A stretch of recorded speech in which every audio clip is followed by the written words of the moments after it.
पृथ्वी पर जब अधर्म और अंधकार का राज होगा, तब मानवता अपनी सीमा को लांघ जाएगा। तब भगवान विष्णु एक नए रूप में प्रकट होंगे, कल्कि अवतार के रूप में, और इस अंतिम युग के नायक के साथ होगा उनका वफादार साथी, एक श्वेत अश्व, देवदत्त। हिंदू धार्मिक ग्रंथों, विशेषकर कल्कि पुराण और भागवत पुराण में कल्कि अवतार का विस्तार से वर्णन किया गया है। उनके आगमन के समय, उनका उद्देश्य और उनका साथी, इन सब का उल्लेख मिलता है। देवदत्त कल्कि के घोड़े का नाम केवल एक वाहन नहीं, बल्कि स्वयं एक दिव्य शक्ति का प्रतीक है। देवदत्त शब्द का अर्थ है देवताओं का दिया हुआ।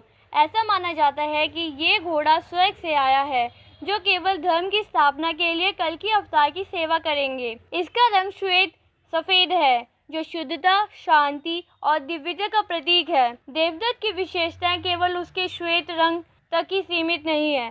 पुराणों के अनुसार ये घोड़ा अति तीव्र गति से दौड़ने में सक्षम होगा, युद्ध के मैदान में बिजली की रफ्तार से चलेगा और इसमें अद्भुत शक्तियां और साहस होगा। कुछ मान्यताओं के अनुसार देवदत्त के पास उड़ने की भी शक्ति होगी, जो उसे भूमि और आकाश दोनों में ही कल्कि भगवान का साथ देने में सक्षम बनाएगी।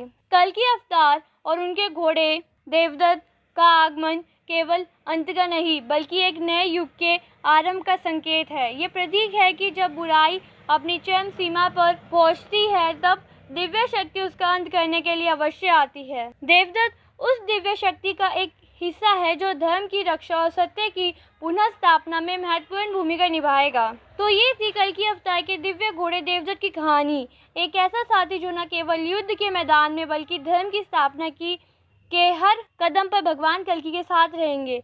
उसकी शक्ति, उसकी शुद्धता और उसकी वफादारी हमें आगे बढ़ने की प्रेरणा देती है। जय हो भगवान कल्कि देव की।